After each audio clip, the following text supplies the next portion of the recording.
Hello दोस्तों, कैसे हैं आप सभी। हमें उम्मीद है कि आप लोग अच्छे होंगे और अपनी पढ़ाई में लगे हुए होंगे। आज का हमारा जो टॉपिक है वो फिजिक्स का पहला चैप्टर का एक टॉपिक है, जो कि है कि एक समान विद्युत क्षेत्र में द्विध्रुव पर बलयुक्त आघूर्ण।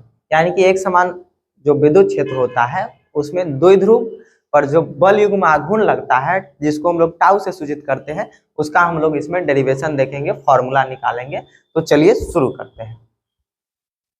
देखिए क्या करा है कि एक समान विद्युत क्षेत्र में, तो सबसे पहले हम क्या करते हैं, एक समान विद्युत क्षेत्र बना लेते हैं।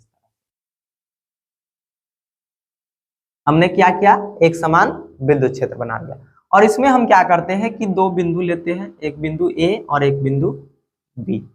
हमने क्या किया, यहाँ पे एक बिंदु ए और एक बिंदु बी लिया। इस बिंदु का नाम ए, इस बिंदु का बी। और यहाँ पे द्विध्रुव का बात चल रहा है, तो द्विध्रुव में तो आवेश आएंगे ही आएंगे। तो इस बिंदु पर हम मान के चलते हैं कि प्लस क्यू आवेश है और इस पर माइनस। ठीक है। अब इसके बीच की दूरी,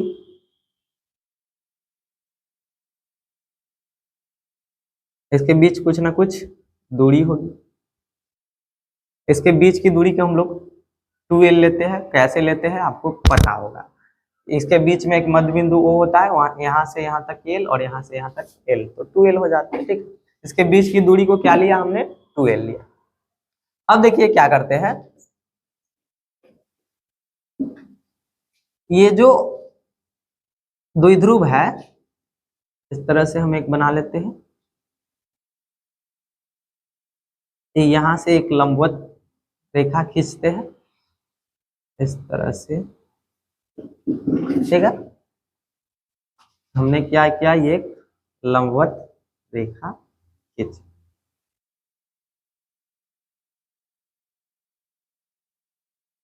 ये जो द्विध्रुव के साथ,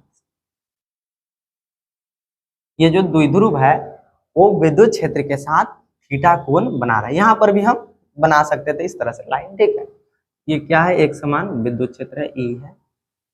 चल अब इसको फिगर को एक बार और समझ लीजिए। हमने क्या किया, माना कि एक समान विद्युत क्षेत्र ई है।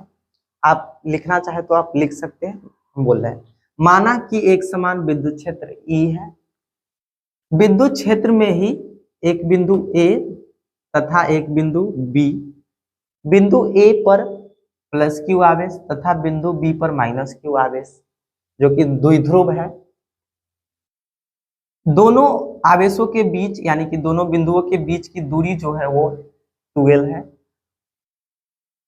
ये जो द्विध्रुव है विद्युत क्षेत्र के साथ थीटा कोण बना रही है। एक बार और सुन लीजिए, माना कि एक समान विद्युत क्षेत्र ई है जिसमें एक बिंदु ए तथा एक बिंदु बी है।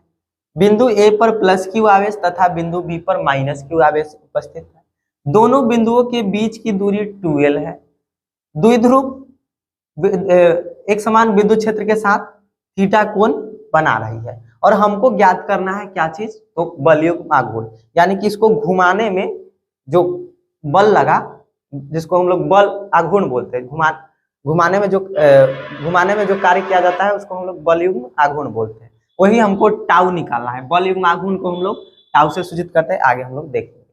ठीक है, अब देखिए करते क्या है, स्टार्ट करते हैं अपना डेरिवेशन।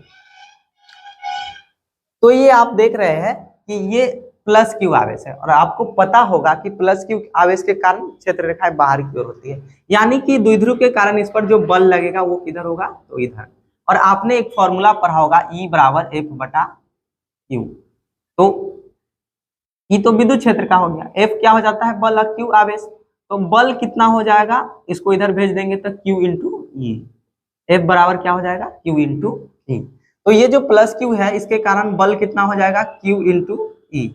और माइनस क्यू के कारण क्या होती है, इधर की ओर, यानी कि माइनस क्यू के कारण जो होगी बल की दिशा वो किधर होगी, तो इधर, माइनस क्यू इंटू ई। ठीक, ये F बराबर हमने यहां से निकाल लिया। अब देखिए क्या करते हैं कि यहां पर हम लिख सकते हैं कि प्लस क्यू आवेश के कारण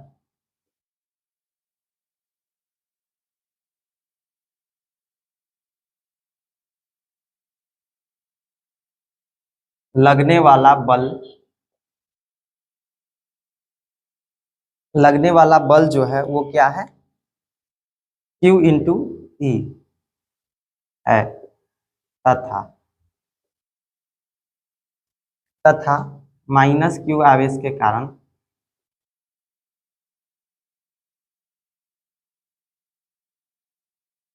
लगने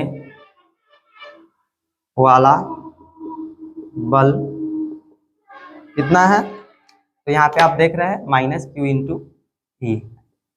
ठीक, चलो ये प्लस क्यू के कारण क्यू इंटू ई और माइनस क्यू के कारण माइनस क्यू इंटू ई बल लगेगा। ठीक है, द्विध्रुव। अब क्या करते हैं, हमको क्या निकालना है, बल युग्म आघूर्ण। तो हम लिखेंगे बल युग्म आघूर्ण बराबर, इसको हम लोग टाउ से सूचित करते हैं, बल युग्म आघूर्ण को टाउ से सूचित करते हैं। अब बल युग्म आघूर्ण होता क्या है, तो ये जो आप देख रहे हैं दोनों आवेश, तो इन दोनों आवेश के कारण जो बल लग रहा है उसमें से कोई एक बल ले लीजिए, दोनों आवेशों में से किसी एक आवेश पर लगने वाला बल वैद्युत क्षेत्र है तो इसके कारण बल तो लगेगा ही लगेगा।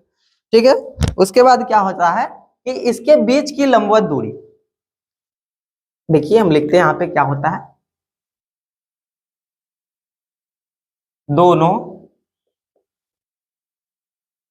बलों में से कोई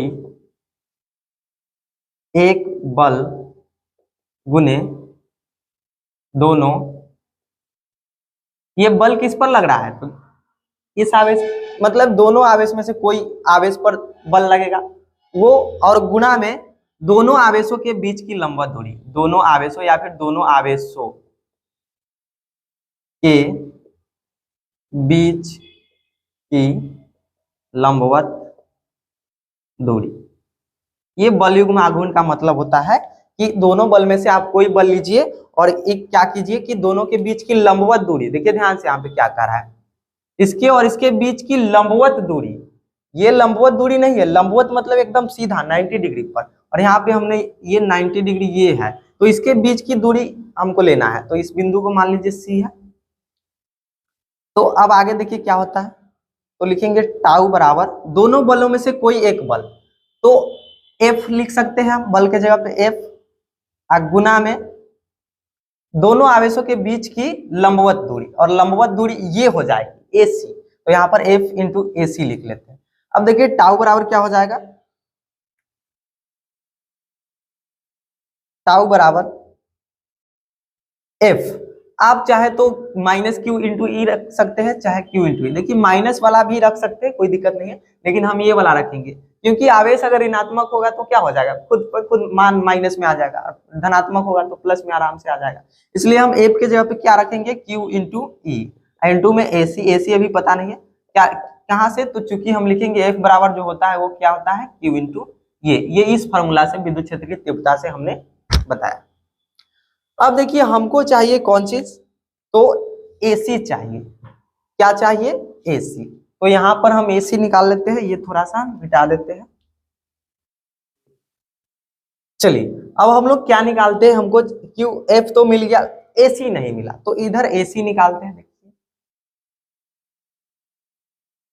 देखिए आप यहाँ पे ये देख रहे हैं ये 90 डिग्री, और आपको पता होगा कि ये एक त्रिभुज बन रहा है, और एक अगर त्रिभुज में एक कोण 90 डिग्री का हो जाता है तो उसको हम समकोण त्रिभुज कहते हैं, तो यहाँ पे हम लिखेंगे समकोण त्रिभुज, त्रिभुज का नाम क्या है, ए बी सी, त्रिभुज ए बी सी में। ठीक है, अब एबीसी में क्या होता है, देखिए यहाँ पे हम निकालेंगे क्या, एसी का मान, तो देखिए एसी का मान निकालने के लिए आपको साइन कॉस आपने सुना होगा, तो यहाँ पे साइन थीटा लगेगा, यहाँ पे ये कौन थीटा है, तो लिखेंगे साइन थीटा बराबर, साइन थीटा बराबर, तो साइन थीटा बराबर क्या होगा, क्योंकि यहाँ पे साइन ही लगेगा इसलिए हमने यहाँ पे साइन थीटा का यूज होगा, ठीक है ना, दूसरा नहीं लेगा, तो साइन थीटा की जगह पे हम क्या लिखेंगे, साइन का फॉर्मूला क्या होता है, लंब बटा कर्ण, लंब बटा कर्ण।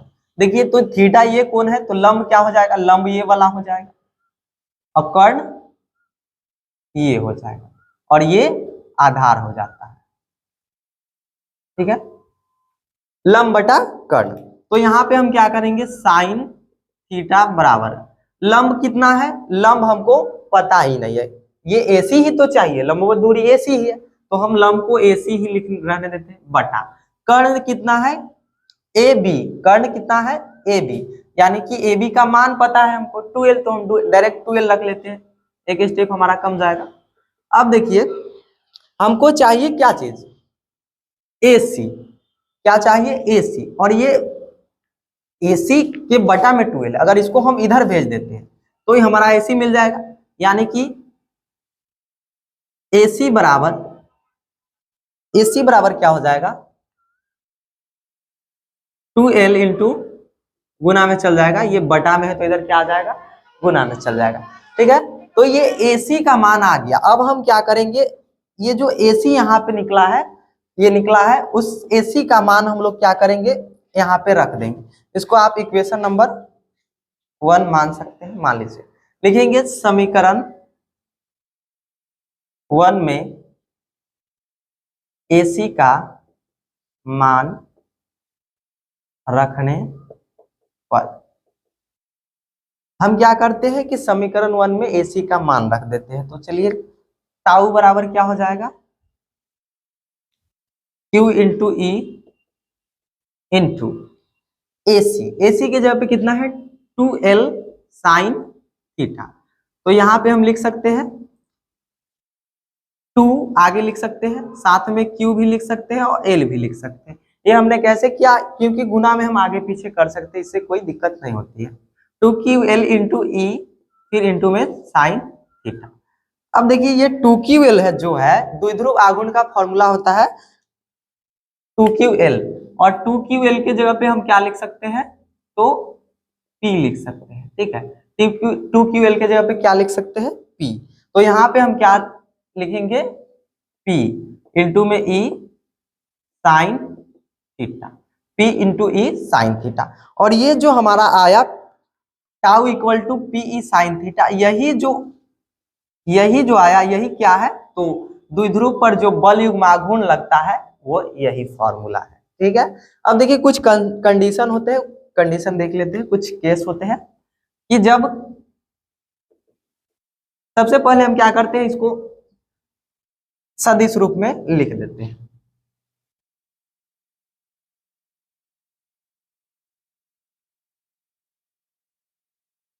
सदिश रूप में तो टाउ वेक्टर बराबर, देखिए यहाँ पे PE साइन थीटा है, और जब साइन थीटा हटता है सदिश रूप में लिखने के लिए तो हम लोग क्रॉस प्रोडक्ट लगाते हैं।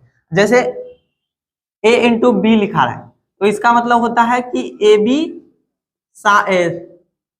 कॉस थीटा, अगर क्रॉस रहता तो यहाँ पे हम क्या लिखते साइन थीटा, ये सदिश में ऐसा होता है। ठीक ना, तो यहाँ पे हम ये जो साइन थीटा है इसको हटाने के लिए क्या करेंगे, क्रॉस प्रोडक्ट लगाएंगे, P cross into E cross, ये हो गया इसका सदिश रूप। अब देखिए क्या होता है कि जब थीटा बराबर 0 डिग्री, कहने का मतलब कि दोनों एक दूसरे, ये जो द्विध्रुव आघूर्ण है इस तरह से हो जाए, ये जो इस तरह से आप देख रहे हैं ये इस तरह से हो जाए, तब क्या होगा, बल युग्म आघूर्ण क्या होगा, तब टाउ बराबर क्या हो जाएगा PE साइन थीटा के जगह पे कितना रखना है 0, तो टाउ इक्वल टू क्या हो जाएगा PE साइन 0, साइन 0 का मान कितना होता है 0, तो सब क्या हो जाएंगे 0, 0 से कोई भी अंक को गुना कीजिए, कुछ भी गुना कीजिए तो 0 ही आता है। और एक और केस देख लेते हैं जो होता है कि जब थीटा बराबर कितना हो जाए 90 डिग्री, तो टाउ कितना हो जाएगा PE साइन थीटा के जगह पे 90 डिग्री, यानी कि टाउ का मान कितना हो जाएगा PE, क्यों, क्योंकि साइन 90 का मान होता है 1, ये जब थीटा का मान 0 डिग्री होगा तब टाउ 0, अगर 90 डिग्री हो जाए तो Pe हो जाएगा। ठीक, आपका मेन फॉर्मूला यहाँ पे है सदिश रूप में ये।